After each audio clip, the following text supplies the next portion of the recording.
جی آپ دیکھ رہے ہیں پوائنٹ آف ویو آپ کی رائے. اور آج ہمیں جنہوں نے جوائن کیا ہے ڈاکٹر اظہر اسلم جو کہ ایک میڈیکل سرجن بھی ہیں اور اس کے علاوہ وہ جو ہے اینالسٹ بھی ہیں, ایک انڈیپینڈنٹ پولیٹیشین بھی ہیں. آپ ان کو دیکھتے رہتے ہیں ڈفرینٹ ٹی وی چینلز پہ بھی, اور ہمارے اس چھوٹے سے یوٹیوب چینل پہ بھی ایک دو بار وہ آئے ہیں. تو ہم آج ان سے کچھ بات کریں گے, ڈفرینٹ ٹاپکس پہ بات کریں گے اور دیکھیں گے کہ وہ کیا کہتے ہیں. کیا وہ بھی ہمیں گھما گھما کے جواب دیں گے جیسے کہ ہمارے میجورٹی جو مہمان آتے ہیں وہ ہمارے ساتھ کرتے ہیں کہ ہمیں ٹھیک جواب نہیں ملتا ہے. اس میں ایک چیز جو ہمیں پرویز ہود بھائی سے ہمیں کافی امید تھی اور جو کہ کافی حد تک انہوں نے پوری بھی کی, کہ انہوں نے ہمیں کافی صحیح بات بتائی جو کہ ہماری جو اگلی جنریشن ہے اس کے لیے بہت ضروری ہے کہ وہ جانے پاکستان کے بارے میں, اسلام کے بارے میں, اور ہماری ہسٹری جو کہ ایک طرح سے ہم شاید اسکول کالجز میں بھی اپنے بچوں کو غلط ہی پڑھا رہے ہیں. تو میں چلتی ہوں اب ڈاکٹر صاحب کی طرف اور ان سے ہم بات کرتے ہیں. بہت شکریہ کہ آپ نے ہمیں جوائن کیا. جی شکریہ بہت بہت آرزو. اور آپ نے مجھے اپنے نا ابتدائیے سے مجھے پھنسا دیا کہ صحیح جواب ملتا ہے, یہ نہیں ملتا. یعنی آپ کو کھرے جواب چاہیے, یعنی جس کو رکھ کے سنانی ہے اس کو میں رکھ کے سناؤں. بالکل یہاں پہ کیونکہ ہمیں اس طرح کا کوئی مسئلہ نہیں ہے کہ آپ بول نہیں سکتے اور اگلا سن نہیں سکتا, کیونکہ ہمارے جو ابھی تک جو تھوڑے بہت جو سبسکرائبرز آئے ہیں وہ اسی لیے آئے ہیں کہ انہیں صحیح بات سننے کو ملے. یہ آپ کو پتا ہے میں کھل کے بات کرتا ہوں, میں لگی لپٹی بات کرنے کا عادی نہیں ہے, مجھے کوئی عادت نہیں ہے اس قسم کی, نہ مجھے ضرورت ہے. میں صاف بات کرتا ہوں. اب آپ مجھے سب سے پہلے آپ یہ بتائیے کہ ہم پہلا سوال تو ہم ادھر سے ایجوکیشن سے ہی سٹارٹ لیتے ہیں, کیونکہ جو سب سے بڑی بنیاد ہے پوری دنیا میں, پاکستان میں بھی اور ہر جگہ, وہ تعلیم ہے. تو آپ کے خیال سے ہم اپنے بچوں کو کیا پڑھا رہے ہیں؟ انہیں کیا رٹو طوطا بنا رہے ہیں کہ جیسے بقول ہود بھائی کے کہ وہ ایک رٹتے ہیں اور امتحان کے دن بقول ان کے وہ ادھر جا کے اگل دیتے ہیں سارا کچھ. تو ہمارے یہاں جو ہے وہ تعلیم قابلیت کا نہیں, ایک طرح سے یادداشت یا میموری کا رہ گیا ہے کہ کون کتنا یاد کر سکتا ہے. سمجھ کے پڑھ رہے ہیں ایسا کچھ نہیں لگتا. آپ کا کیا خیال ہے؟ میں اس بات سے کمپلیٹلی متفق ہوں. میں آپ کو بات کے آغاز میں بتاؤں کہ آپ کو تو پتہ ہی ہے کہ میں تعلیم کے ساتھ گزشتہ 25-30 سال سے میں منسلک ہوں. ان دیٹ کہ جو چیریٹیبل آرگنائزیشنز ہیں جن کے تھرو ہم ان غریب بچوں کو تعلیم دیتے ہیں جن کو تعلیم نہیں ملتی, اور پاکستان میں خاص طور پہ لٹریسی اور تعلیم کو اور خواندگی کو بڑھانے میں جو کردار میں ادا کر سکتا ہوں, مختلف آرگنائزیشن کے ساتھ بڑی ایکٹیولی کرتا رہا ہوں اور کر رہا ہوں. اور اس وقت بھی ہمارا بنایا ہوا جو تیز ترین اور سرعت رفتار خواندگی اور تعلیم کا پروگرام ہے, accelerated learning program speed education, وہ واحد پروگرام ہے پاکستان میں جو 5 سال کے اندر 12 سال کے بچے کو لے کے اس کو 16 سال کی عمر میں میٹرک تک کروا دیتا ہے. تو گویا ہم اس بچے کو تعلیم, اس لیے تعلیم جون صاحب میرے والد ہیں جون سے وہ یونیورسٹی کے ڈین کے طور پر ریٹائر ہوئے, تو وہ استاد تھے, اس لیے تعلیم ہے جون سی وہ تو مجھے مطلب ورثے میں ملی ہے. اور ویسے بھی میرا اپنا نظریہ ہے کہ استاد اور جو ایک نظریہ ہم جب بچپن میں ہم سنتے تھے پاکستان میں, اور اپنے استاد اور استانی کو اپنی ماں اور باپ کی جگہ دیکھا کرتے تھے. اور اب بھی کل رات کو میں آپ کو بتاؤں, میرے ایک پرانے دوست بچپن کے, ان سے میری بات ہو رہی تھی, امریکہ میں تھے وہ, ان کو میں نے کہا کہ یار مجھے سر اسماعیل بڑے یاد آ رہے ہیں. وہ ہمارے ایک منفرد قسم کے وہ استاد تھے. انہوں نے ادیب فاضل بھی کیا ہوا تھا, عالم فاضل بھی کیا ہوا تھا, اس کے بعد وہ 3 انہوں نے ایم اے بھی کیے ہوئے تھے. وہ عربی, فارسی, اسلامک سٹڈیز اس سب کے پروفیسر تھے. اور وہ سب ہونے کے باوجود وہ اسکول کے بچوں کو پڑھانے میں جو چونکہ ان کا انٹرسٹ تھا، اسکول کے بچوں کو پڑھاتے تھے. لیکن میں آپ کو یقین دلاؤں، نام کے ساتھ ان کے مولوی اسماعیل صاحب لکھا جاتا تھا، لیکن خال خال ایسا استاد ملتا ہے جس طرح کی وہ ہمیں مثالیں دیکھ کے زندگی سمجھاتے تھے، اور جس طرح ہمیں وہ لطیفے تک سناتے تھے. عربی اور اسلامیات کی یعنی جو ہوتی تھی ہماری کلاس جماعت، اس کے اندر لطیفے بھی ہوتے تھے اور بڑی کھل کے بات ہوتی تھی. اور اس وقت 6ٹھی 7ویں 8ویں کے بچے کے دماغ کو کریٹو کرنے کے لیے، اس کی تخلیق کرنے کے لیے جس طرح کی وہ باتیں کرتے تھے، تو مجھے وہ یاد آ رہے تھے.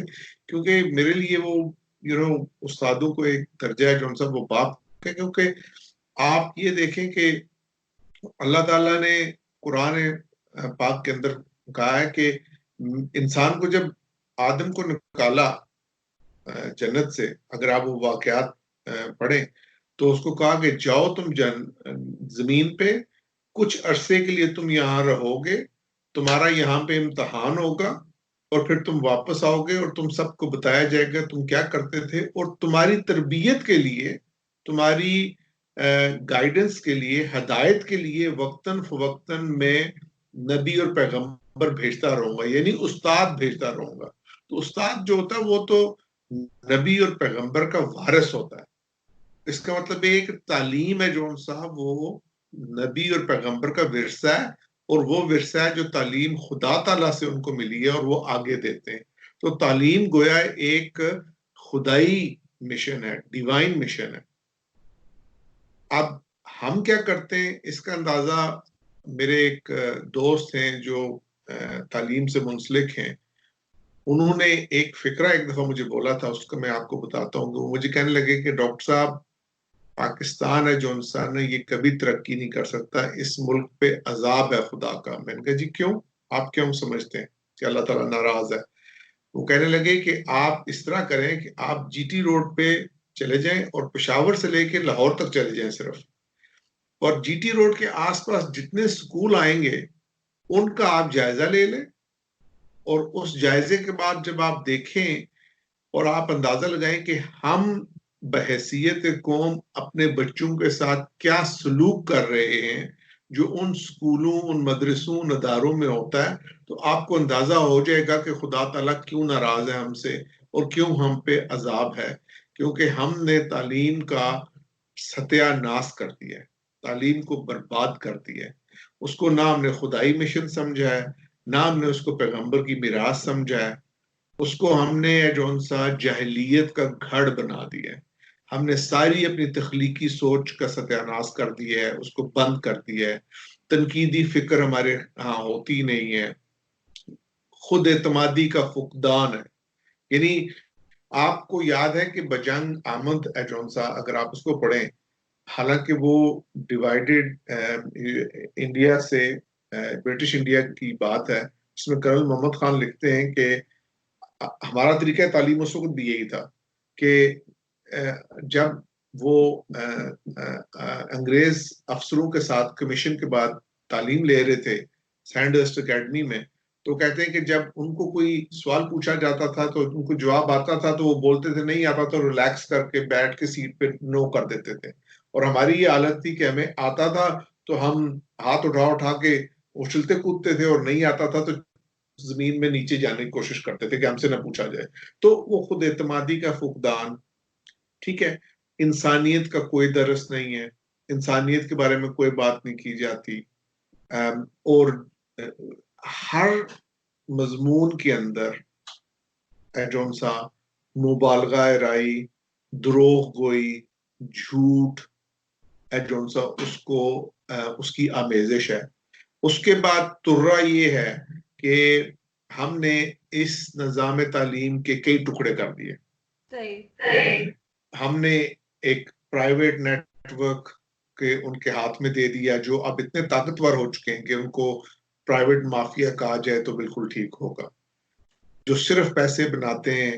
اور وہ ایک جو مشین ہوتی ہے نا، کنویئر بیلٹ سسٹم، جس سے ایک خاص طرح کا پیداوار چلتی ہوئی آ رہی ہے، وہ چلتی ہوئی آ رہی ہوتی ہے.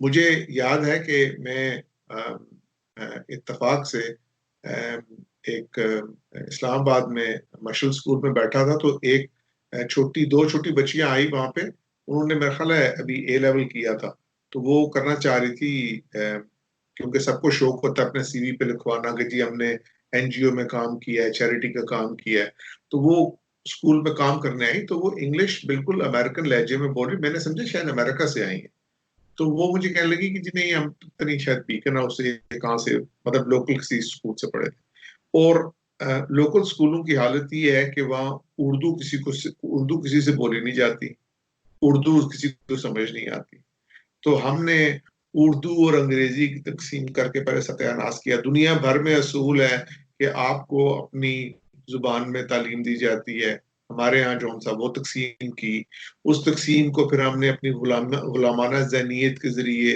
اور بڑھوتا دیا، اس کو اور بڑھایا، اس کو جو سا کلاس ڈیوائڈ بنا دیا، اس کو جاہل اور جو شلوار قمیض والا ہے، جو اردو بولتا ہے، جو پنجابی بولتا ہے، پشتو بولتا ہے، وہ جاہل بن گیا۔ آپ مجھے دیکھیے، میں آپ کو بات بتاؤں، آپ بینک میں چلی جائیں، ٹھیک ہے، یہ ہمارے معاشرتی رویے ہیں جن پہ ہماری تعلیم چسپاں ہے، جو تعلیم کو شو کرتے ہیں ہماری۔ آپ بینک میں چلے جائیے، اگر آپ نے شلوار قمیض پہنی ہوئی ہے اور آپ اچھی عمر کے آدمی ہیں، آپ کی داڑھی ہے، سفید بال ہیں، سب کچھ ہے، تو آپ کو کہیں گے چاچا جی ایک طرف بیٹھ جائیے، ٹھیک ہے، چاچا جی ادھر ہو جائیے، ماسی آپ ادھر بیٹھ جائیے، ٹھیک ہے۔ اگر آپ نے ٹراؤزر پہنی ہے اسی اولیے میں ہے، لیکن آپ نے ٹراؤزر پہن لی ہے، آپ نے انگریزی کے 2 لفظ بول دیے، آپ کو صاحب جناب سر کہہ کے پکارا جائے گا، ٹھیک ہے۔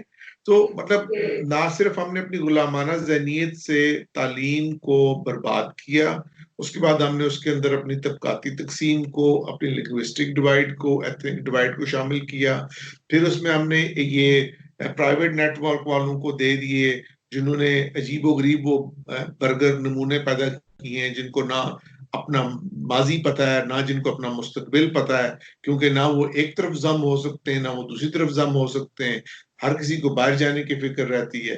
اس کے بعد دوسری طرف دوسری وہ آپ چلے جائیں ایکسٹریم پہ، جو دوسرا اینڈ ہے، اس پہ ہم نے مدرسے والوں کو کھلی اجازت دے دی۔ مدرسہ تھا درس دینا، درس دینا اتنا مقدس کام تھا کہ جو آپ مغل اس نظام کو انگریزوں نے تباہ کیا، کیونکہ انہوں نے یکدم سے فارسی کو ختم کر کے انگریزی کو اپنا لیا، تو سارے کے سارے لوگ ایک ہی دن کے اندر جاہل ہو گئے۔ تو ہم نے کیا کیا کہ ہم نے وہ جو جہالت والے سلسلہ تھا اس کو مزید بڑھوتا دیا دوسری سائڈ پہ۔ ان مدرسوں کو پہلے ہے جو ان کی کسی نے لوک آفٹر نہیں کی، ان کو اس میں غریب بھوکے لوگ ہیں جو ان سے خیراتی جو کھلا نہیں سکتے اپنے بچوں کو، اور جو چندے پہ چلتے ہیں، ان کو اسی طرح جاری رکھا۔ اس کے اندر وہ پرانا ایک جو سا نظام تعلیم جس کو اسلام کے نام پہ پڑھاتے رہے، حالانکہ اسلامی نظام تعلیم میں آپ کو شاید پتا ہو، منطق یعنی لاجک، فلسفی فلسفہ اور حساب، یہ 3 چیزیں جن کو آپ وزڈم کی یعنی حکمت کی بنیاد کہتے ہیں، لاجک، منطق، فلسفے اور حساب کتاب اور شماریات، ان 4 سبجیکٹس کو وزڈم کی بنیاد کہا جاتا ہے۔ یہ وزڈم یہ پڑھائے جاتے تھے۔ وہ درس نظامی ہے جو سا، اس کا پہلے تو کباڑا نکلا، پھر اس کے بعد وہ فرقہ پرستی میں انوالو ہو گئے۔ اس کے بعد ظاہر ہے جب ضیاء الحق صاحب کو دور آیا، پچھلے 40 سال کا جائزہ لیں بنگلہ دیش کی ٹریجڈی کے بعد، تو ہم نے اس کے اندر ہے جو سا وہ شدت پسندی کو گھسایا، اس کے بعد فرقہ پسندی کو گھسایا۔ تو دوسری ایکسٹریم پہ ہم نے وہ لوگ پیدا کیے، کیونکہ مجھے ہمارا مدرسے والوں کو پڑھانے کا خاصا تجربہ ہے، اور میں آپ کو کچھ ایک دو آپ کو مثالیں دیتا ہوں، شاید آپ کو شاکنگ لگے۔ مدرسے میں حافظ قرآن بچے حفظ کر رہے ہیں، لیکن ان کو رسول پاک صلی اللہ علیہ وسلم کا پورا نام، ان کی بیگمات کا نام، امہات مومنین کا نام، ان کے صحیح تاریخ، اس کے بارے میں ان کو کوئی علم نہیں ہے۔ ان کو یہ ضرور پتا ہے کہ ہم نے کافر کو مارنا ہے، ہم نے آزان ایسے دینے والے کے بارے میں یہ سوچنا ہے، اور یہ میرا اپنا پرسنل تجربہ ہے بچوں کے ساتھ. اور مجھے یاد ہے کہ ہمارے جو مدرسے کی کلاس تھی اس میں بچوں کو لے کے ایک بچوں کو سامنے میں نے قرآن کھولا، اور قرآن سے کھول کے میں نے ان بچوں کے سامنے، وہ حفظ کر رہے تھے، اس قرآن کا ترجمہ پڑھا. جب میں نے ترجمہ پڑھا تو وہ بچے اتنے شوق میں چلے گئے کہ قرآن یہ وہ کہہ رہا ہے. مطلب قرآن کے اندر جو میں ٹالرنس کی ان کو ٹرانسلیشن پڑھ کے دے رہا تھا، وہ بچہ ان میں سے جو سب سے بڑا تھا وہ اٹھ کے آیا، اس نے اٹھ کے آ کے میرے قرآن کو چیک کیا اور مجھے کہتا ہے میں دیکھ رہا ہوں کہ آپ کہاں سے پڑھ کے ہمیں سنا رہے ہیں. یعنی اس کو شک ہوا کہ شاید اس کو میں جھوٹ بول رہا ہوں، یہ قرآن کے اندر شامل نہیں ہے، اس لیے کہ باوجود اس کے کہ وہ حفظ قرآن کر رہا تھا اس کو قرآن کا ترجمہ نہیں پتا تھا. اچھا اس کے درمیان نہیں ٹھہریے مجھے جواب مکمل. اس کے بعد ہم نے ایک تیسرا سسٹم تھا جو پبلک سکولز کا تھا، جو عوام کے سکول تھے، جس کی پیداوار میں خود ہوں، میری عمر کے بہت سے لوگ اس کے پیداوار ہیں. انتہائی اعلیٰ سسٹم تھا، انتہائی اعلیٰ نظام تھا. جیسا کہ میں نے آپ کو سر اسماعیل کی سٹوری سنائی، مجھے اپنے سارے استاد یاد ہیں، اتنے محترم تھے، اتنے لوگ مشفق تھے، اتنی محبت سے پڑھاتے تھے، جذبے سے پڑھاتے تھے، اور اس نظام تعلیم سے اتنے اچھے لوگ پیدا ہوئے. آپ دیکھ لیں پاکستان کا آج جتنا ڈائسپورا بیٹھا ہوا ہے پڑھا لکھا امریکہ میں یا انگلینڈ میں، وہ سارا اس پبلک سسٹم سے پڑھا ہوا ہے، وہ کسی پرائیویٹ سکول یا مدرسے سے نہیں پڑھا. اور اس نظام تعلیم کو پہلے ہم نے اردو اور انگریزی میڈیم میں تقسیم کیا، اس کے بعد اس کا بھی ستیہ ناس باقی اداروں کی طرح نکال کے انا للہ و انا الیہ راجعون پڑھ لیا. تو اس وقت اب ہم ایک مکمل ایک جاہل قوم کے طور پہ ہیں، جس کے پڑھے لکھے بھی جاہل ہیں، جس کے ان پڑھ تو جاہل نہیں، کیونکہ جہالت اور پڑھے لکھے ہونے میں فرق ہے. ہمارے ہاں پڑھے لکھے جہلا کی بہتات ہے، اس میں ہر ادارہ کوئی اٹھا لیں، سیاستدان اٹھا لیں، آپ اپنے اعلیٰ عدلیہ کو اٹھا لیں، آپ اعلیٰ عدلیہ کے جو سینئر ترین آپ کے جج ہیں، جن کو آپ قوم کو باپ کے طور پہ دیکھنا چاہیے، ماں کے طور پہ دیکھنا چاہیے، کبھی آپ ان کی باتیں سنیں کس قسم کے مقدمے میں، کبھی اپنے سیاستدانوں کی باتیں سنیں اور جس طرح کی وہ کرتے ہیں. کبھی آپ اپنے دانشوروں کو دیکھ لیں کہ آپ کے دانشور جو سو کالڈ دانشور ہیں، نام نہاد دانشور ہیں، ان کی باتیں سنیں. سطحی اور سیلفش، یعنی انتہائی خود غرضی، لالچ سے بھرپور، تو ہم پوری قوم ایک جاہل لفافہ قوم ہے. یہ ہماری اس تعلیم کا نتیجہ ہے، اور ہم نے جو تعلیم کے ساتھ کیا یہ اس کا نتیجہ ہے. اور ہمارے بالکل ہی ختم ہو گئی ہے. ہم کسی کی بھی بات کو برداشت کرنے کے لیے تیار نہیں ہے، چاہے وہ کوئی نان مسلم ہو، چاہے وہ کوئی اور جو ہم سے الگ بات کرتا ہو. ہم اس کی بات چلو فالو نہیں کرتے، نہ کریں، لیکن ہم اس کی بات سنتے بھی نہیں ہیں.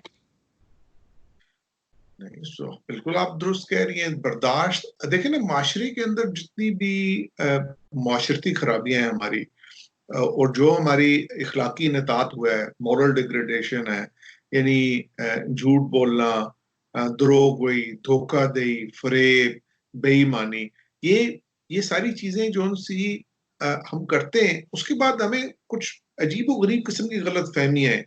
مطلب ہمارا جو دین ہے اس کو ہم نے ایک مذہب بنا دیا ہے، اور اس میں سب سے زیادہ جو قصوروار ہیں وہ ہمارے یہ جن کو آپ علماء کہتے ہیں، جن کو علماء کہنا نہیں چاہیے، کیونکہ عالم مینز ایک علم والا بندہ، ایک حکمت والا بندہ، ایک بندہ جو بصیرت رکھتا ہو. اور آپ جتنے زیادہ بڑے عالم بنتے ہیں، جتنے زیادہ علم رکھتے ہیں، آپ کو اتنا ہی پتہ چلتا ہے کہ آپ کتنا علم نہیں رکھتے، یعنی how much you don't know. تو پھر آپ اتنے ہی ہمبل ہو جاتے ہیں، آپ اتنے ہی قناعت پسند ہو جاتے ہیں. لیکن آپ دیکھ لیں ہمارے ہاں جو سو کالڈ علماء ہیں، وہ اپنی نمود و نمائش کے لیے رمضان شو ہوتے ہیں. آپ کے یار، آپ کا میڈیا پچھلے 20 سال سے کھل گیا، اس پہ جو رمضان شو ہوتے ہیں اور اس پہ جو تماشے لگتے ہیں، اور رمضان شو پہ جو تماشے لگتے ہیں اور جو اس میں مولوی بیٹھے ہوتے ہیں اور داڑیوں والے سو کالڈ علماء، بڑے جبے پہنے ہوئے اور دستاریں پہنی ہوئی انہوں نے، اور ممبر رسول کو انہوں نے جو ان سا کاروبار بنایا ہوا ہے. تو اب آپ دیکھ لیں کہ اخلاقی انحطاط تو وہاں سے شروع ہوا نا. کیونکہ انہوں نے آپ کی دین میں رہنمائی نہیں کی. کسی نے آپ کو یہ نہیں کہا کہ آپ قرآن کھول کے پڑھیے, اور قرآن میں آپ کو سمجھ کے پڑھیے. میں آپ کو بتاؤں, قرآن میں آپ کو 82 جگہ پہ 82 ٹائمز قرآن کی ٹوٹل آیات ہیں جو ان سی 6616 82 times tolerance of freedom of expression, tolerance, freedom to choose اپنا عقیدہ, freedom to practice اپنا عقیدہ 82 times, ایک دفعہ نہیں, دو دفعہ نہیں, 82 دفعہ پوری آیات ہے اس پہ کہ آپ کیسے کوئی بندہ اپنا عقیدہ چن سکتا ہے. اور دیکھیں میں آپ کو ایک اور ایگزامپل دیتا ہوں, آپ دیکھ لیں اس کی, آپ کسی بھی مسلمان سے پوچھیں, آپ بھی مسلمان ہیں, کہ قرآن پاک کی سب سے بڑی آیت کیا ہے, تو آپ کو سب کہیں گے آیت الکرسی سب سے بڑی آیت ہے, جس کو جنرلی مانا جاتا ہے, اور میں بھی مانتا ہوں. آیت الکرسی کیا ہے؟ آیت الکرسی میں اللہ تعالیٰ اپنے ایبسولوٹ حاکم ہونے کا, اپنے قادر ہونے کا, اپنے رحمان ہونے کا جو سا ڈسکرپشن دیتے ہیں. وہ ہے آیت نمبر 185 اس کی سورہ البقرہ 255. اس آیت کے فوراً بعد وہ آیت آئی ہے جس کو سب سے زیادہ کوٹ کیا جاتا ہے آج کل, لا اکراہ فی الدین. آپ مجھے یہ بتائیے کہ اللہ تعالیٰ نے, اگر ہم اللہ تعالیٰ کو مانتے ہیں اور اگر ہم یہ جانتے ہیں کہ اللہ تعالیٰ جو سا اس نے یہ سب زمین و آسمان کائنات پیدا کی ہے, تو اس نے کسی حکمت کے تحت قرآن کو لکھا ہے نا. اللہ تعالیٰ قرآن کے اندر کہتا ہے میں نے ساری چیزیں حکمت کے تحت کی ہیں, ایک اصول کے تحت کی ہیں, اور بے مقصد نہیں کی. تو آیت الکرسی کے فوراً بعد اللہ تعالیٰ کہہ رہے ہیں دین میں کوئی جبر نہیں ہے, حق کو باطل سے واضح کر دیا ہے, جس کا دل چاہے وہ اس کو قبول کرے, جس کا دل نہ چاہے وہ نہ قبول کرے. کہیں زور زبردستی کا ذکر نہیں ہے, کئی بات. اگر اس سے آپ یہ نہیں سیکھتے کہ آپ کسی پہ زور زبردستی نہیں کر سکتے, آپ اس سے اس کی آزادی نہیں لے سکتے, کیونکہ دیکھیں نا, آپ توحید کو لے لیں, اسلام کی بنیاد توحید ہے, ٹھیک ہے, میرا صرف ایک خدا ہے, میں صرف اس کو سجدہ کرتا ہوں.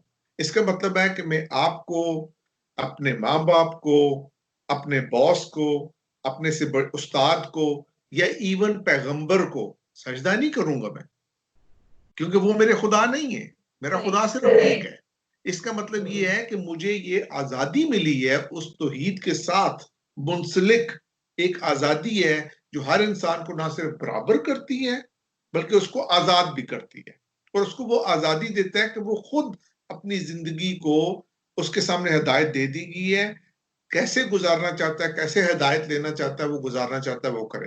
اور ہم, میں نے ایسے جیسے آپ کو کہا, جاہل لفافہ قوم ہے, مسلمان تو ایک برائے نام ہے, اس کو تو کوئی تعلق ہی, اسلام کا تو ہمارے ساتھ تعلق ہی کوئی نہیں ہے, دور دور تک کوئی تعلق نہیں ہے, اس کو کوئی پڑھنے کی زحمت نہیں کرتا.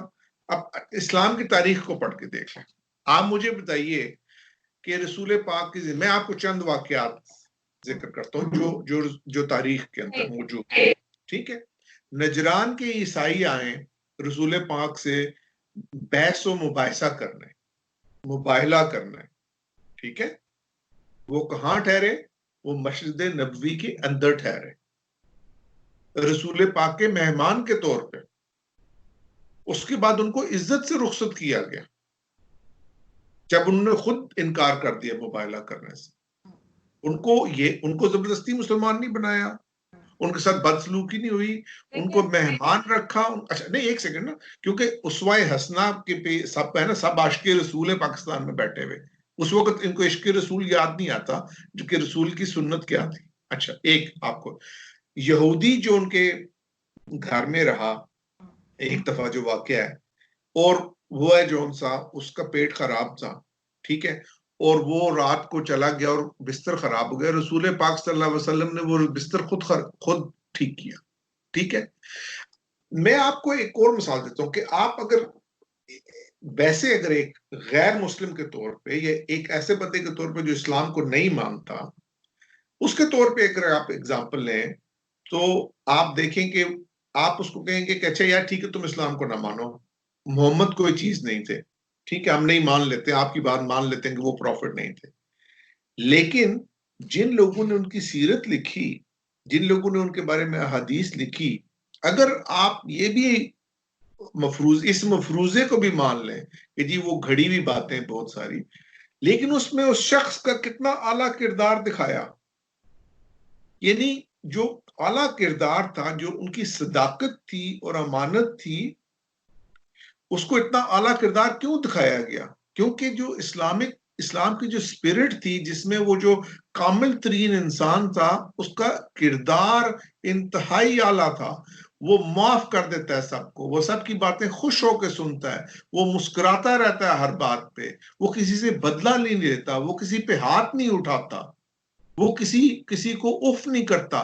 رسول پاک نے صلی اللہ علیہ وسلم نے اپنی بیویوں سے زندگی میں ایک مرتبہ ناراضگی کی, ناراض ہو کے علیحدہ چلے گئے, کسی کو کبھی کچھ بولا نہیں, غصہ نہیں کیا, معافی مانگ لی جس سے معافی مانگنی ہوئی. اور میں ڈاکٹر اسرار احمد نے ایک واقعہ بڑا اچھا اس کا ذکر کیا ہے ان کی زندگی سے, اسوہ حسنہ سے, کہ رسول پاک نے فرمایا کہ قیامت والے دن تمام لوگوں کی شفاعت ہے جون سی وہ اللہ کی رحمت پہ منحصر ہوگی. تو کسی نے, صحابی نے جرت کر کے ان سے پوچھا کہ یا رسول اللہ آپ کو بھی اللہ کی رحمت کی ضرورت ہے؟ تو آپ صلی اللہ علیہ وسلم نے فرمایا کہ ہاں مجھے بھی ضرورت ہے اللہ کی رحمت کی.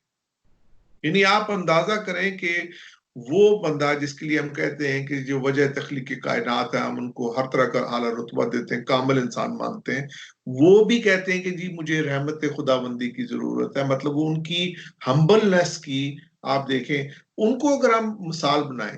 اور میں اکثر یہ بات کہتا ہوں کہ رسول اللہ صلی اللہ علیہ وسلم نے نمازیں تو شاید دن میں 5 پڑھی یا نفل نمازیں پڑھی, روزے سال میں 1 مرتبہ رکھے, لیکن ایک کام انہوں نے مسلسل کیا, اچھی بات کو کرنا اور برائی کو روکنا. یہ وہ روز صبح دوپہر شام 24 گھنٹے ان کا پیغام یہی تھا اس کے بارے میں. اور اس کے بعد انہوں نے ایک مثال سیٹ کی اپنی. آپ ان کے احادیث کو دیکھیں کہ وہ کہتے کیا ہیں, ایک مسلمان وہ ہے جس سے کسی دوسرے انسان کو تکلیف نہ پہنچے. اچھا میں آپ کو ایک اور ایگزامپل دوں. ایک ان کی جو حدیث ہے کہ وہ مسلمان ہی نہیں جو خود تو پیٹ بھر کے کھانا کھا لے لیکن اس کے ہمسایہ. اور اس کے بارے میں ایک مشہور, مجھے اب نام یاد نہیں آ رہا, اسکالر میرا ابن حزم نے لکھا ہے کس نے, کہ 40 گھر آپ کے آگے رائٹ سائڈ پہ, آپ کی دائیں سائڈ پہ, 40 گھر آپ کے پیچھے اور بائیں سائڈ پہ, اگر یہ سارے کے سارے آپ کے ہمسائے کے زمرے میں آتے ہیں, ان میں سے اگر کسی نے بھی کھانا نہیں کھایا تو آپ مسلمان نہیں ہیں. اب جس اسوہ حسنہ سے آپ کو یہ سبق ملتا ہے, اس کے بعد اس پہ اگر ہم ان کے عاشق ہیں تو ان کے عاشق ہونے کا مطلب یہ ہے کہ ہم کیا کریں, ہم کیا کرتے ہیں. اب آپ اس معیار کو رکھ کے آپ دیکھ لیں کہ آپ کرتے کیا ہیں. آج کل رمضان چل رہا ہے نا, رمضان میں کیا ہو رہا ہوگا یہ بھی دیکھیں نا ڈاکٹر اظہر, جیسے ابھی رمضان کے علاوہ ابھی آپ کو معلوم ہے کہ پوری دنیا میں جو ہے وہ کرونا وائرس بھی ایک آیا ہوا ہے وزٹ پہ. تو یہاں پہ کیا ہو رہا تھا کہ جو راشن بانٹا جا رہا تھا شروع میں حکومت کی طرف سے اور مختلف جو این جی اوز تھی ان کی طرف سے, تو اس میں اگر کوئی ہندو یا کوئی کرسچن اس طرح سے کوئی نان مسلم آتا تھا تو ان کو منع کر دیا گیا. ان کی کئی لوگوں کی ویڈیو وائرل ہوئی اور کئی لوگوں نے اس پہ بہت اعتراض اٹھایا, میرے سمیت. مجھے بھی بہت برا لگا کہ یہ کیا بات ہوئی کہ اگر آپ راشن بانٹ رہے ہیں تو اس وقت بھی آپ یہ دیکھ میں رہے آپ کو اس کا بالکل میں آپ کو 2 واقعات سناتا ہوں. بالکل دیکھیں آپ پہلے سے رمضان کی بات کر لیں, چونکہ رمضان چل رہا ہے, روزہ چل رہا ہے آج کل, اور روزہ کے بارے میں جو سورہ بقرہ میں آیات نمبر 182 سے شروع ہوتا ہے, روزے رکھو تمہارے لیے بہتر ہے, اور اگر تم بیمار اور سفر میں ہو تو روزے نہ رکھو. تو اس کا فدیہ کیا بتایا ہے؟ اس کا فدیہ بتایا کسی بھوکے کو کھانا کھلاؤ. بالکل, اس میں یہ نہیں کہا کسی مسلمان کو کھانا کھلاؤ, کسی بھی بھوکے کو کھانا کھلاؤ. ٹھیک ہے. اسرائیلیات کا ایک بڑا مشہور واقعہ ہے کہ حضرت ابراہیم علیہ السلام, جن کو پیغمبروں کا باپ مانا جاتا ہے, ٹھیک ہے, اور ہم جب ہر نماز میں درود و سلام بھیجتے ہیں تو ابراہیم کی اوپر بھی درود و سلام بھیجتے ہیں. ٹھیک ہے. ان حضرت ابراہیم کے بارے میں کہا جاتا ہے کہ وہ رات کا کھانا اکیلے نہیں کھاتے تھے. وہ ان کا دل ہوتا تھا کوئی نہ کوئی مہمان میرے گھر میں ہو. تو ایک مرتبہ ان کے پاس کوئی مہمان نہیں تھا تو وہ اپنے خیمے سے باہر جا کے کھڑے ہو گئے اور اتنے میں ایک دیکھا کہ ایک انتہائی بوڑھا آدمی لکڑیوں کا ایک گٹھا اٹھائے ہوئے گٹھری اٹھائے ہوئے گزر رہا ہے. تو انہوں نے اس کو بلایا اور اس سے کہا کہ سلام دعا کے بعد کہ بھئی تم کھانا کھاؤ گے میرے ساتھ؟ تو اس نے کہا جی ضرور، اگر آپ مجھے کھانے کی دعوت دیں گے تو کیوں نہیں کھاؤں گا. تو وہ اندر آ کے کھانا بچا سامنے تو اس نے کھانا شروع کر دیا. تو ابراہیم علیہ السلام نے اس کو روکا، اس کو کہا کہ بھئی تم نے اللہ کا نام نہیں لیا. اس نے کہا بھئی ابراہیم آپ کو نہیں پتا میں آپ کے اللہ کو نہیں مانتا ہوں. تو حضرت ابراہیم نے کہا کہ اچھا یار میں تمہارے ساتھ تو کھانا نہیں کھاؤں گا. تو اس نے کہا ٹھیک ہے جناب نہ کھائیے، میں کون سا خود آیا تھا، آپ نے بلایا تھا تو میں آیا تھا، میں تو اپنا کام کر رہا تھا، میں لکڑیاں جا کے بیچتا ہوں اور اپنا روٹی روزی کماتا ہوں. یہ کہہ کے وہ شخص اٹھ گیا. جو ہی وہ شخص اٹھا تو اللہ تعالیٰ نے ابراہیم علیہ السلام کو مخاطب ہو کے بولا کہ ابراہیم 90 سال کی اس کی عمر ہے، 90 سال سے وہ مجھے نہیں مانتا، خدا کو نہیں مانتا، میں اس کو رزق دیے جا رہا ہوں، تم اس کو ایک وقت کا کھانا نہیں کھلا سکے صرف اس وجہ سے؟ تمہارا معاملہ اس کے ساتھ نہیں تھا، اس کا معاملہ ماننے یا نہ ماننے کا میرے ساتھ تھا. تمہارا معاملہ اس کے ساتھ صرف انسان کی حیثیت کا تھا، تمہیں انسان کی حیثیت سے وہ کام پورا کیوں نہیں کیا؟ ایک واقعہ یہ. آپ کو میں ایک اور واقعہ سناتا ہوں اور یہ اسلامی تاریخ کا واقعہ ہے. عبداللہ بن مبارک جو سیکنڈ ہجری سینچری کے انتہائی مشہور عالم ہیں اور ان کے شاگردوں میں اور ان کے مسلوں میں امام ابو حنیفہ اور امام شافعی وغیرہ سب شامل ہیں.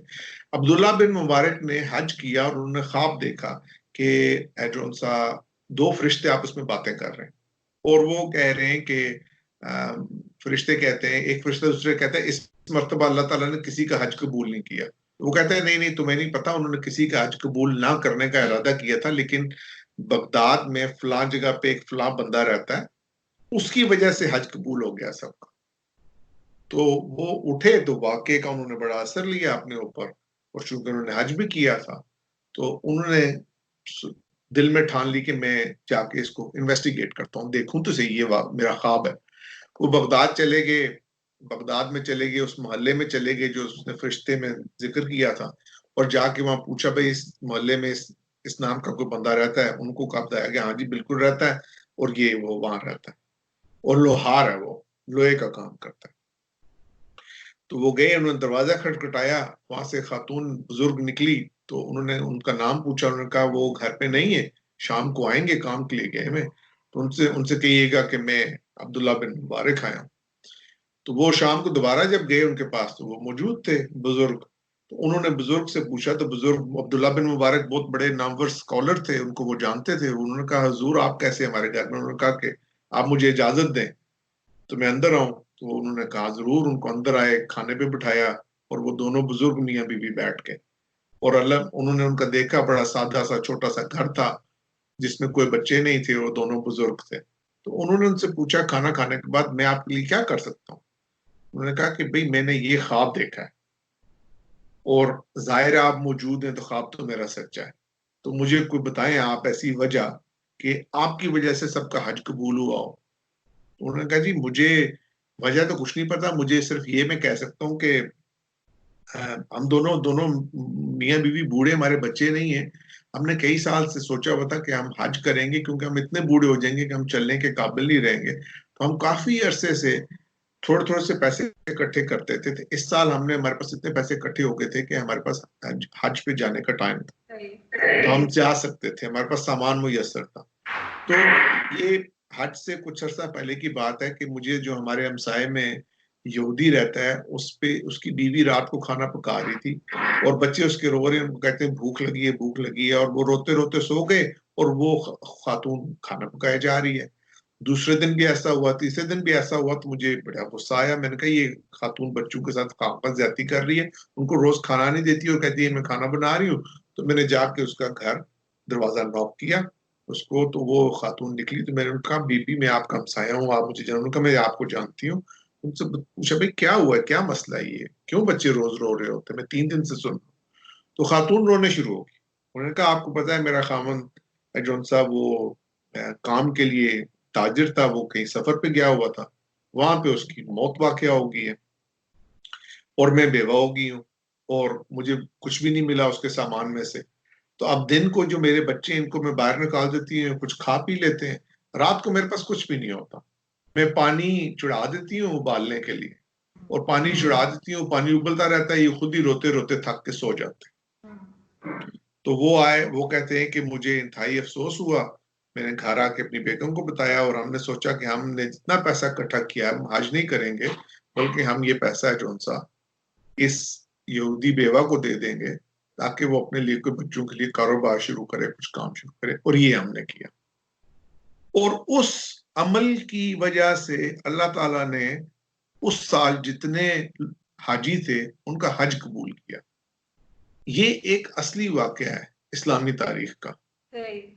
ٹھیک ہے, تو اب آپ مجھے بتائیے کہ اسی لیے میں نے آپ سے شروع میں تعلیم کا ذکر کیا تھا, تو میں نے کہا تھا کہ ہم تاریخ سے نہ بلد ہیں, نہ تاریخ پڑھتے ہیں, نہ قرآن کو ٹھیک طریقے سے پڑھتے ہیں, نہ حدیث کو ٹھیک طریقے سے پڑھتے ہیں, اور اس کے بعد بدقسمتی سے نہ ہمارے جو حکمران ہیں وہ چاہتے ہیں کہ ہم ان کو اس طریقے سے پڑھیں, وہ چاہتے ہیں کہ آپ جاہل رہیں. یہ بائی ڈیزائن کیا گیا ہے, یہ بائی ڈیزائن کیا گیا ہے, اس کو بڑے طریقے سے بنا کے. اور اس وقت بھی آپ دیکھ لیں, آپ جرنلسٹ ہیں, آپ جانتی ہیں اس وقت بھی خان صاحب کی حکومت ہے جو کہتے تھے میں ریاست مدینہ بناؤں گا, ان کی ریاست مدینہ میں کتنی کرپشن چل رہی ہے, کتنے سکینڈل چل رہے ہیں, ان کے ارد گرد بیٹھے ہوئے لوگ کس کس سکینڈل میں انوالوڈ ہیں, کیا کیا لوٹ مار کی جا رہی ہے.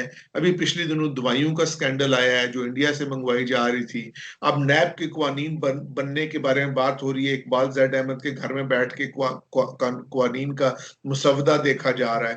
تو یہ جو سب چل رہا ہے, یہ ظلم جو چل رہا ہے آپ کے ملک کے اندر, جو آپ کی ایلیٹ کیے جا رہی ہے, اور جو محروم طبقے کی محرومیوں کو بڑھائے جا رہی ہے, اور ان کو بھوکا مارے جا رہی ہے. میں دیکھیں, میں جو جتنے میں ابھی آپ بات کر رہے ہیں تو اس گورنمنٹ کو کی طرف ہم تھوڑا سا آتے ہیں. آپ مجھے بتائیے کہ کس طرح سے دیکھ رہے ہیں آپ, ان کی کیا پرفارمنس ہے؟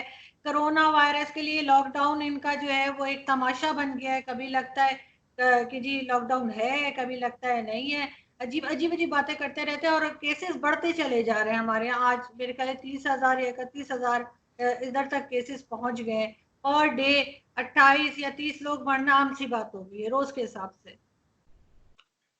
خیر مطلب کورونا میں ظاہر ہے پاکستان میں صورتحال پھر بھی کافی ملکوں کی نسبت بہتر ہے, آئی تھنک کہ اس میں ایک بڑی حد تک شاید وجہ یہ بھی ہو سکتی ہے کہ ہمارا امیون سسٹم پاکستان میں زیادہ بہتر ہے, اور اس کی وجہ غربت ہے.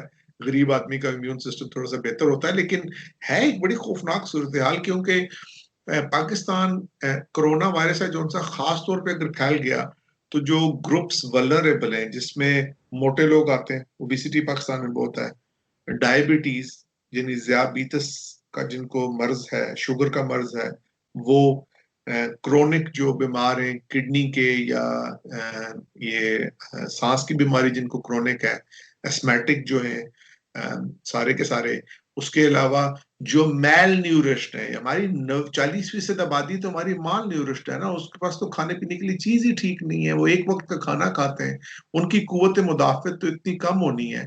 خدا نہ خواستہ اگر یہ پھیل گیا اور اس قسم کے جو لوگ ہیں ان کو کورونا ہو گیا, تو ان لوگوں کو بچانا ہے جون سا, وہ تو بہت زیادہ مشکل ہوگا, ناممکن ہوگا بلکہ کیونکہ اب میں یو کے میں رہتا ہوں, یو کے میں جدید ترین ہسپتال ہیں, جدید ترین فیسلٹیز ہیں, اور اس کے باوجود یہاں پہ جو لوگ ولنریبل گروپ کے وینٹیلیٹرز پہ گئے ہیں ان میں 30% کی اموات ہوئی ہیں.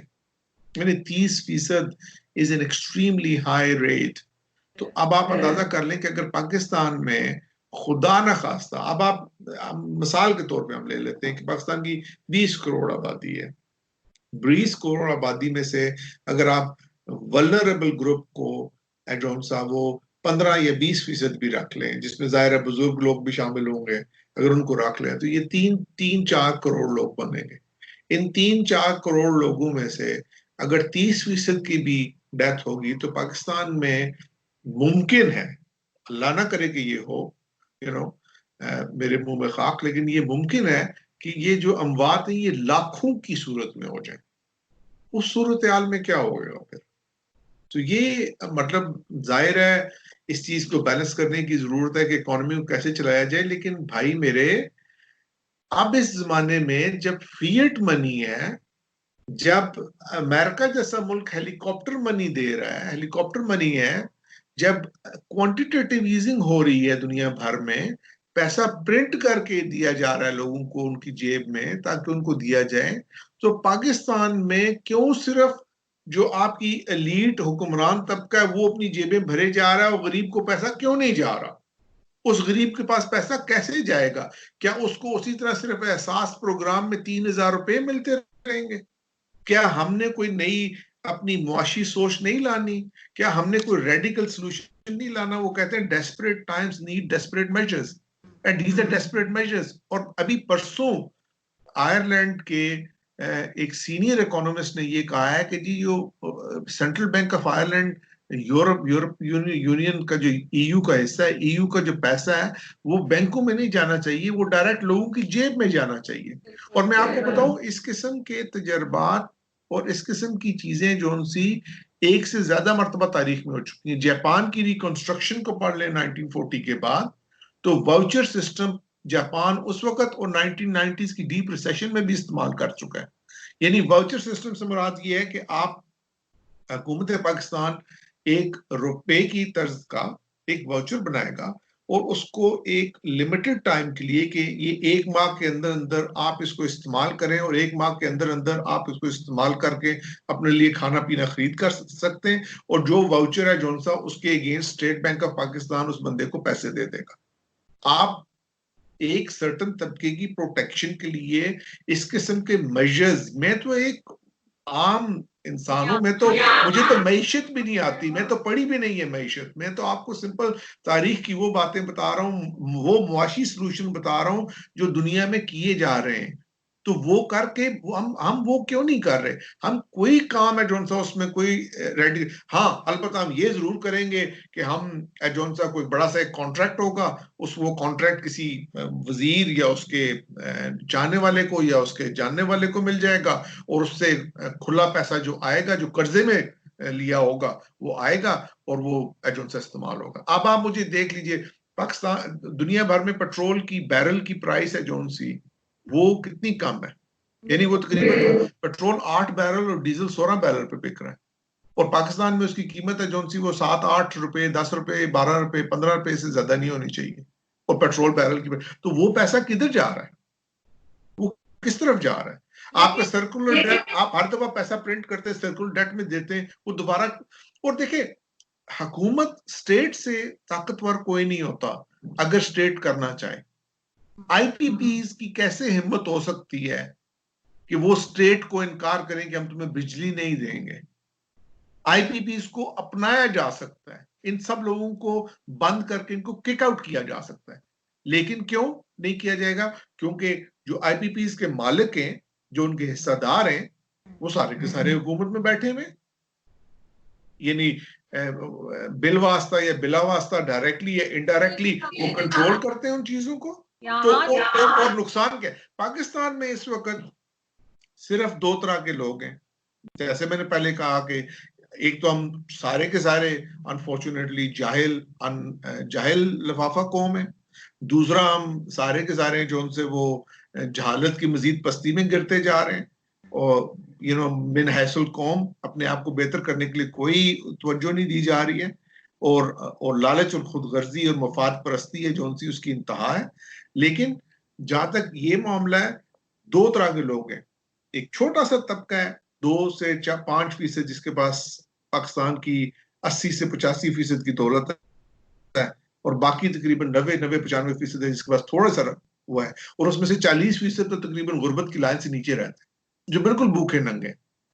اور میں آپ کو بتاؤں بھوکے ننگے لوگوں کو بھی انفارچونیٹلی پاکستان میں میرا جو اپنا سیاست کا تجربہ ہے, میں نے اس میں ایک مثال دیا کرتا تھا لوگوں کو کہ بھائی میری بات سنیں, آپ کو آ کے 1000 روپے کا میں دوں اور میں کہوں کہ 1000 روپے میں آپ کو ووٹ خریدنا چاہ رہا ہوں یا 1500 میں ووٹ خریدنا چاہ رہا ہوں, تو پہلے اس سے پہلے مجھے میک شور کرنا پڑے گا, مجھے یہ لازمی ایڈون صاحب میرے لیے لازم ہوگا کہ میں میک شور کروں کہ آپ کے پاس وہ پیسے بالکل نہ ہو, آپ کی جیب خالی ہو, تاکہ میں آپ کو پیسے دے کے خرید سکوں. تو پہلے آپ کو میں لوٹوں گا, اس لوٹ کسوٹ کے پیسے سے پھر آپ کو آگے آپ کو ووٹ خریدوں گا. تو یہ غریب عوام کا پیسہ, انڈائریکٹ ٹیکسز سے بنایا ہوا پیسہ عمراء کی طرف جا رہا ہے. پیسے کی ٹرانسفر ہے جون سی وہ مسلسل جا رہی ہے نیچے سے اوپر, اور غریب طبقات بھوکے مر رہے ہیں. مجھے ڈاکٹر صاحب آپ کی جو ویڈیو ہے وہ فریز ہو رہی ہے بار بار, آپ کی طرف ٹھیک آ رہی ہے؟ مجھے تو آپ کی ویڈیو ٹھیک آ رہی ہے. میری تو ٹھیک آ رہی ہے, آپ کی بار بار فریز ہو رہی ہے. میرے پاس اس وقت بھی فریز ہوئی ہوئی آپ کی, مجھے آڈیو آ رہی ہے لیکن آپ کی ویڈیو اس وقت فریز ہوئی ہوئی ہے. بیچ میں بھی بہت دفعہ ہوئی تھی فریز, لیکن آپ کیونکہ بات کر رہے تھے تو میں نے میرا خیال ہے میں نے زیادہ باتیں کر دی, اسکائپ والوں نے مجھے فریز کر دیا. نہیں ایسی کوئی بات نہیں ہے. فروزن. تو بیسیکلی اس وقت یعنی جن کو میں شامل کروں گا نا پاکستان کے جو بڑے بڑے مجرم ہیں, ٹھیک ہے, ان میں آپ کا جو یہ سو کالڈ علماء حضرات ہیں جن کو زیادہ ویلیو دی جاتی ہے, جو مفاد پرست, خود غرض اور خدا ان سے سمجھے, لیکن بالکل ان کا اپنی ذاتیات کو وہ ترجیح دیتے ہیں دوسرے انسانوں پہ بھی اور خدا اور رسول پہ بھی. اس کے بعد آپ کا سیاستدان جو خود یہ وعدہ کر کے جاتے ہیں کہ ہم اپنے آپ کو جون سا عوام کی خدمت کے لیے لے کے جا رہے ہیں, اور وہ اس کے بعد لوٹ کھسوٹ میں مصروف ہیں اور اپنی جیبیں بھر رہے ہیں, اور جون سا وہ چیزوں کو ستیہ ناز کر رہے ہیں. جیسا کہ آپ 18ویں ترمیم کے قصے کو لے لیں, آپ نے دیکھا اب آپ دیکھیے تعلیم اور 18ویں ترمیم, پوری دنیا میں کوئی ایسی قوم نہیں ہے جس کو ایک نصاب نہ پڑھایا جاتا ہو, ایک کریکولم نہ ہو جس کا. یہ ایک عجیب و غریب قوم ہے جس کے اندر 5 6 7 8 9 10 12 نصاب چل رہے ہیں. مدرسے کا علیحدہ ہے, کیمبرج لیول کا علیحدہ ہے, آئی بی کا علیحدہ ہے, اس کے بعد پنجاب کا اپنا ٹیکسٹ بک بورڈ ہے, کے پی کے کا اپنا ہے, آزاد کشمیر کا اپنا ہے, گلگت بلتستان کا اپنا ہے, سندھ بلوچستان والے جس کی جو مرضی آتی ہے وہ پڑھائے جا رہا ہے, جس کی جو مرضی آتی ہے وہ تاریخ پڑھاتا ہے, جس کی جو مرضی آتی ہے وہ جو چیز ڈالتا ہے نکالتا ہے. یہ عجیب و غریب, مطلب آپ ایک قوم بننے کے لیے ہمیں سب سے زیادہ سمجھنے کی ضرورت یہ ہے کہ ایک قوم بننے کے لیے ہمیں اس چیز کی ضرورت ہے کہ ہمارا نصاب تعلیم ایک ہو. دیکھیں آپ, انڈیا اس وقت ہم سے زیادہ ترقی یافتہ کیوں ہے؟ ان کی سب سے بڑی خوش قسمتی جو ہندوستان کی بھارت کی رہی ہے, حالانکہ بھارت ایک آرٹیفیشل کانسٹرکٹ ہے, لیکن اس کی سب سے بڑی خوش قسمتی پوسٹ پارٹیشن یہ رہی کہ جواہر لال نہرو زندہ رہے, اور انہوں نے 17 سال تک حکومت کی. اور چونکہ وہ اتنی ٹاورنگ فگر تھے, اتنی بڑی فگر تھے کہ ان کے سامنے کوئی آرمی والا یا کوئی بیوروکریسی والا کھڑا نہیں ہو پاتا تھا. تو انہوں نے ہندوستان کو چلانے میں بہت سی غلطیاں کی, لیکن انہوں نے بہت سے ایسے کام کیے جس سے ہندوستان کی ترقی کی بنیاد پڑی. یعنی انہوں نے تعلیمی انسٹیٹیوٹ بنائے, ہائر ڈگری کے انسٹیٹیوٹ بنائے, اپنے نظام سیاست کو پکا کیا, اپنے الیکشنز کو بار بار کروایا, جیسے بھی تھے وہ, مطلب جو دھاندلی ہوتی رہی وہ سب پتہ ہے ہمیں, چلو, لیکن ایک سلسلہ چلتا رہا. ہماری انفارچونیٹلی بدقسمتی سے ٹریجڈی یہ رہی کہ قائد اعظم فوراً فوت ہو گئے. اس کے بعد ایک منی ٹاورنگ فگر تھے لیاقت علی خان, 3 سال بعد وہ شہید ہو گئے, 4 سال بعد. اس کے بعد ہمارے پاس کوئی ایسا بندہ نہیں تھا جو بیوروکریسی اور آرمی کے زور کو, اور جو باقی سیاستدانوں کا زور تھا, وہ اگر اکٹھا ہو جائے تو اس کے خلاف وہ ایک ایسی قوت بن سکتا جو نظام کو چلا سکتا یا کہہ سکتا کہ یار محروم طبقوں کے لیے یہ بنا ہے, یہ ایک ایسے اسلام کے لیے بنا ہے جو پروگریسو آئیڈیالوجی ہے, جو اقبال کا اسلام ہے, جو جناح کا اسلام ہے, یہ ملا کے اسلام کے لیے نہیں. یہ اس ملا کے اسلام کے لیے نہیں بنا جس کا دین فی سبیل اللہ فساد ہے. یہ ہے جون سا یہ دیوبندیوں کے لیے نہیں بنا, یہ بریلویوں کے لیے نہیں بنا. یہ دیوبندی بریلوی ہیں جو ان سے 19ویں صدی سے پہلے ان کا وجود بھی کوئی نہیں تھا. یہ ان کے لیے نہیں بنا ہے, یہ فرقہ بازی کے لیے نہیں بنا ہے, یہ غریب کی استحصال کے لیے نہیں بنا ہے, یہ اس لیے نہیں بنا ہے کہ صوبوں کا استحصال کیا جائے, یہ اس لیے نہیں بنا ہے کہ بلوچستان کی گیس ہے جون سا وہ بلوچستان میں تو نہ پہنچے لیکن باقی سارا اسلام آباد میں اس سے پہلے پہنچے. یہ اس لیے نہیں بنا ہے. لیکن وہ ایسا کوئی بندہ موجود نہیں تھا, ایسی کوئی فگر موجود نہیں تھی جو جون سا اس آن سلاٹ کو ریزسٹ کر پاتی. اور انفارچونیٹلی جو ہمارے دانشور تھے وہ بھی آہستہ آہستہ, اس کے اوپر سے سیاستدان ہمارے کبھی بھی ایسے نہیں تھے کہ وہ مفاد پرستی نہ کرتے. یہ ہمارے خطے کی تاریخ کا ایک حصہ رہا ہے کہ ہمارے سیاستدان میں اور پھر وہ سیاستدان بھی آگے نمایاں وہ ہوئے جن کے آباء و اجداد ہیں جو ان سے وہ انگریزوں کے اعلیٰ کار تھے سارے کے سارے. آپ دیکھ لیں, آپ سیاستدان دیکھ لیں جتنے خاندان ہیں ان کے یہ انگریزوں کے اعلیٰ کار تھے سارے کے سارے. ایک چیز مجھے آپ بتائیے, یہ سوال میں نے پرویز ہود بھائی سے بھی کیا تھا اور وہی سیم کوشچن میں آپ سے کرنا چاہوں گی اور میں دیکھتی ہوں کہ آپ کیا جواب دیتے ہیں کہ 71 میں کیا ہوا تھا, بنگلہ دیش کیوں بنا؟ کیا ہم نے تنگ کیا تھا جو بنگالی یا بنگلہ دیش کے لوگ رہتے تھے ان کو, یا وہی خراب تھے ہمیں چھوڑ کے چلے گئے؟ اچھا میں آپ کو اس کا جواب دیتا ہوں. میں آپ کو جی ٹھیک ہے, میں آپ کو اس کا جواب دیتا ہوں. میں آپ کو جواب دینے سے پہلے شروع کرتا ہوں کہ میں آپ کو بتاتا ہوں کہ پہلے میں اپنا ایک ذاتی بات بتاتا ہوں آپ کو, اس کے بعد میں آپ کو اس کا جو جواب میرے نزدیک ہے وہ پہ دیتا ہوں. میری ایک پسندیدہ ترین جو فلم ہے وہ ہے چکوری. چکوری 1969 میں بنی تھی جس میں ندیم اور شبنم, جن کو اس وقت شبانہ کہا جاتا تھا, پہلی دفعہ ہیرو ہیروئن کے طور پہ آئے تھے, اور وہ بنگالی میں بنی تھی اور بنگال میں پہلے ریلیز ہوئی تھی مشرقی پاکستان میں, اور وہاں وہ اتنی کامیاب نہیں ہوئی تھی. اور اس کا جو اردو ورژن تھا جب وہ ریلیز ہوا تو اس نے کامیابی کے سارے ریکارڈ توڑ دیے تھے. اور میں اب بھی چکوری کے گانے جو ان سے خاص طور پہ یاد کر کے سنتا ہوں. میرے لیے اب بھی وہ مشرقی پاکستان ہے. میں اپنی ذاتی بات کر رہا ہوں, صرف اپنی ذات کی بات کر رہا ہوں. میں آج بھی اس مشرقی پاکستان کے لیے روتا ہوں, اور میرے پاس میں ہو تو میں اگر آج پاکستان کا مطلب اگر میں سیاست میں ہوں اور کسی ایسے عہدے پہ پہنچوں جو اقتدار میں ہو, تو میں سب سے پہلا کام یہ کروں کہ سب سے پہلے میں جا کے بنگلہ دیش کا دورہ کروں, سب سے پہلے اپنے ان زخموں کو ہیل کروں جو ہمارے بھائی ہیں مشرقی پاکستان والے, ان سے معافی بھی مانگوں, ان کو صفائی بھی دوں, لیکن ساتھ ہی ساتھ ان کو یاد کراؤں کہ تم نے بھی زیادتی کی تھی, تم نے بھی کچھ ظلم کیے تھے. اور وہ بہاری جو آج تک پاکستان کے نام پہ رہتے سب سے پہلے ان کو پاکستان میں لاؤں. یہ تو ہو گیا میرا مختصر سا پرسنل جواب آپ کو. باقی کیا وجہ تھی, تو کوئی بھی چیز کبھی بلیک اینڈ وائٹ تو نہیں ہوتی ہے. اتنے بڑے سانحات جو ہوتے ہیں ان میں سے کبھی بھی کوئی چیز ہے جو سا اس کو آپ ایسا نہیں کر سکتے کہ ایک جو فیکٹر ہے یا ایک جو اس کے اندر مختلف عوامل میں سے کسی ایک کو اٹھا کے کہیں کہ یار یہ سب سے بڑا مسئلہ تھا, یہ سب سے بڑا کنٹریبیوٹنگ فیکٹر تھا, یا اس کا سب سے زیادہ اثر و رسوخ تھا یا دخل تھا. کیونکہ شیخ مجیب الرحمان بنگلہ بندو وہ بندہ تھا جو جوانی کے دور میں تحریک پاکستان کا انتہائی ایکٹیو حصہ تھا. ظاہر ہے مشرقی پاکستان میں محرومی کا بہت بڑا احساس تھا. ہم نے مغربی پاکستان والوں نے ان کے ساتھ کچھ زیادتیاں بھی کی, اس میں بھی کوئی شک نہیں ہے.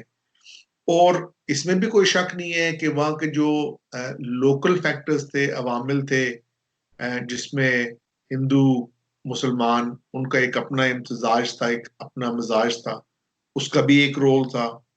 اس میں بھی کوئی شک نہیں ہے کہ ہندوستان ہے جو ان سا بھارت کے لیے ایک آئیڈیل موقع تھا کہ وہ پاکستان کو ذک پہنچائے اور شکست دے. اور اس کو تنگ کرے. اس میں بھی کوئی شک نہیں ہے کہ ایوب خان صاحب کے دور کے جو آخری 2-4 سال ہیں اس کے بعد اس میں تنزلی جو ان سے انتہائی تیزی سے آئی تھی اور بدقسمتی سے انہوں نے جو یحییٰ خان صاحب کو حوالے کی حکومت, وہ بھی ایک ویریبل بنتی ہے. حالانکہ یحییٰ خان صاحب نے, آپ کو پتا ہے کہ 1970 کا الیکشن سب سے شفاف الیکشن قرار دیا جاتا ہے. اس میں بھی کوئی شک نہیں ہے کہ اس وقت بھٹو صاحب کا بھی ایک کردار تھا نہ ماننے میں چیزوں کو. اور آپ نے شاید وہ بہت مشہور انٹرویو جو مجیب الرحمان شامی صاحب کے ساتھ ہے, ان انسپیکٹر صاحب کا جو شیخ مجیب الرحمان کے گارڈ تھے, انچارج تھے جب شیخ مجیب الرحمان کو مغربی پاکستان میں بند کیا ہوا تھا. اگر وہ انٹرویو شیخ آپ گوگل کر لیں آپ کو مل جائے گا, مجیب الرحمان شامی کے ساتھ ان کا انٹرویو تھا, آج سے کوئی 10-12 سال پہلے کی بات ہے, جس میں انہوں نے ذکر کیا ہے اس بات کا کہ مجیب الرحمان شامی کو جب بھٹو صاحب نے آ کے یہ کہا کہ یہ ہو گیا ہے, تو انہوں نے کہا کہ بھئی کیوں ہو گیا ہے, کس کی یہ جرت ہے کہ وہ یہ کرے, کون کر سکتا ہے ایسا, تو مجھے لے کے چلو, تو مجھے ٹی وی پہ لے کے چلو, میں ابھی اناؤنس کروں گا کہ یہ نہیں ہو سکتا, پاکستان کے 2 ٹکڑے نہیں ہو سکتے. اور اس کے بعد ان کا ذکر ہے کہ جب بھٹو صاحب ان کو یہ کہہ کے چلے گئے نہیں یہ ہو گیا, سب کچھ ہو گیا, اور وہ شخص مسلح پہ بیٹھ کے روتا رہا اور اس نے کہا کہ اے اللہ میں نے یہ تو نہیں چاہتا.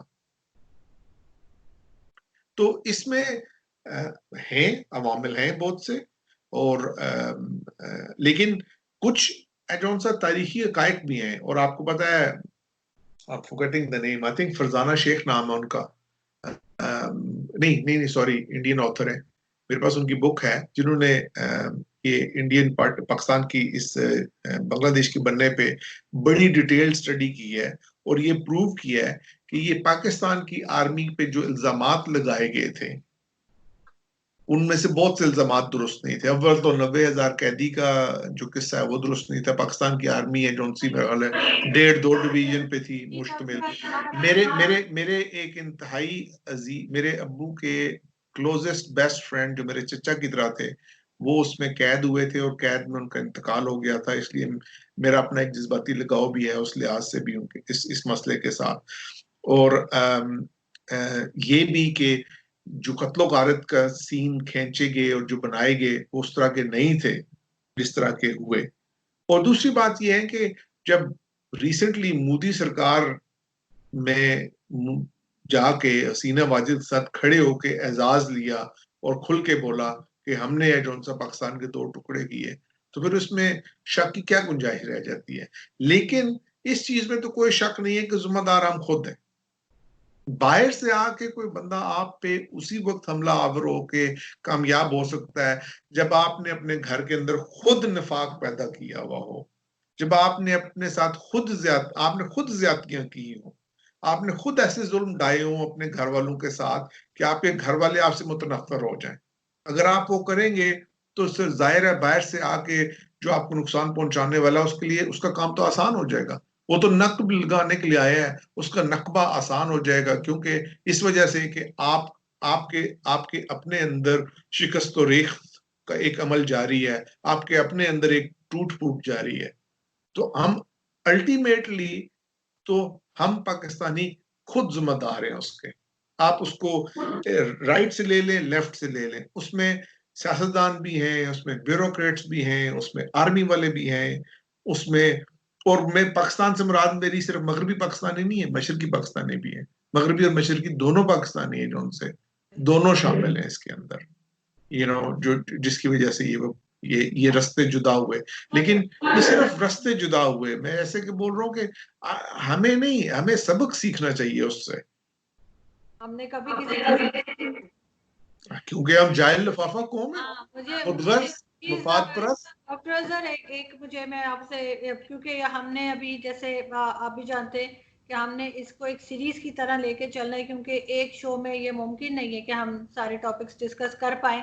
لیکن پھر بھی کہنا چاہیے اس ایپیسوڈ کا لاسٹ کوشچن میں کرنا چاہوں گی آپ سے, اور وہ یہ کہ پاکستان میں بار بار فوجی حکومت کیوں آتی ہے اور ابھی بھی یہی جیسے آپ بھی سنتے ہوں گے، ہم بھی دیکھیں سنتے میں آپ کو میں سمجھ گیا، میں جواب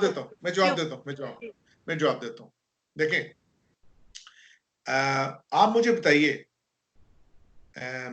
ایک آرمی کا جو جرنیل ہوتا ہے وہ اچھے خاصے ایک لمبے پروسیس سے گزرتا ہے، اینڈ آلدو میں کہوں گا کہ بحیثیت ادارہ ایون پاکستانی فوج بھی اتنی اچھی نہیں رہی جتنی اچھی وہ ہوا کرتی تھی، اور یہ میں ایک محب وطن پاکستانی کے طور پہ کہہ رہا ہوں کہ پاکستانی فوج بہت بہتر ہو سکتی ہے. وہ ایک بڑے منظم طریقہ کار سے ڈسپلن طریقے سے گزر کے آتا ہے، وہ مختلف کورسز کرتا ہے، میجر سے کرنل بنتا ہے، کرنل سے بریگیڈیئر بنتا ہے، مختلف کمانڈ پوسٹ کرتا ہے، اس کی مینجمنٹ کا ایکسپیرینس ہوتا ہے، اس کے بعد وہ سارے پروسیس سے گزر کے ایک بڑے لیول پہ جاتا ہے، اور پچھلے 20-25 سال سے بلکہ آلموسٹ جب سے آپ سمجھ لیں کہ 1971 سے پاکستان ایک لحاظ سے حالت جنگ میں ہے. 71 اس کے بعد 79 میں رشین انویژن اور افغانستان کی جنگ، اور اس کے بعد طالبان کا سلسلہ، اور اس کے بعد کارگل کا مسئلہ، اور اس کے بعد کی مسلسل وار آن ٹیررزم.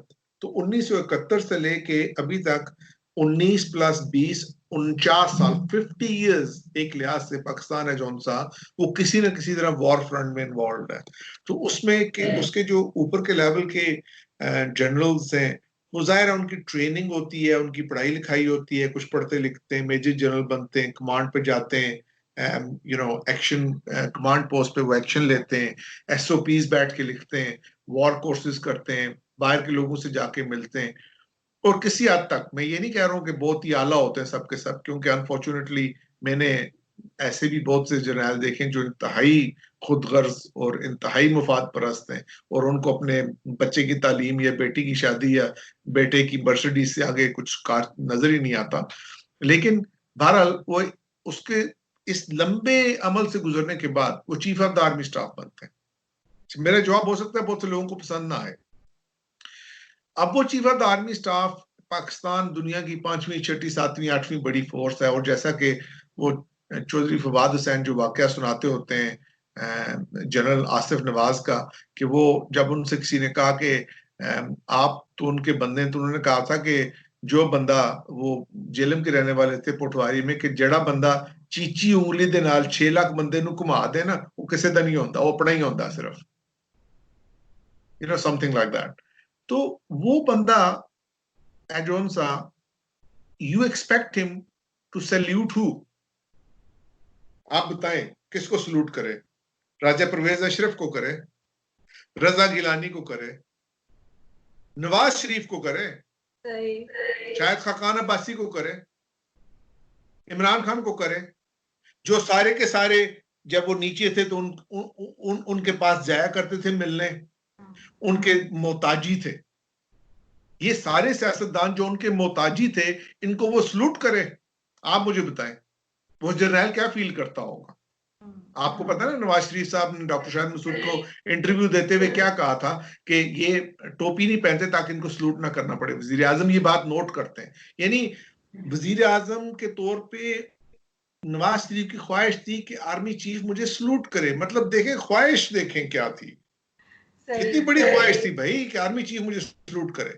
ٹھیک ہے، تو بات یہ ہے کہ سیاستدان ہمارے جون سے کتنے سیاستدان آپ کے جون سے انہوں نے آ کے پاکستان کے کرونا وائرس کے بارے میں ایک منظم طریقے سے کوئی بات کی ہے؟ آپ مجھے بتائیے. باقی کرائسس کو چھوڑ دیں، بھوک کو مٹانے کا کوئی اچھا پلان دیا ہو. یہ آئی تھی نا حکومت پی ٹی آئی کی، بڑا پلان بنا کے آئی تھی، فائنینشل پلان بنایا ہے ہم نے، ایجوکیشنل پلان بنایا ہے، ہمارے پاس ہر طرح کا پلان موجود ہے.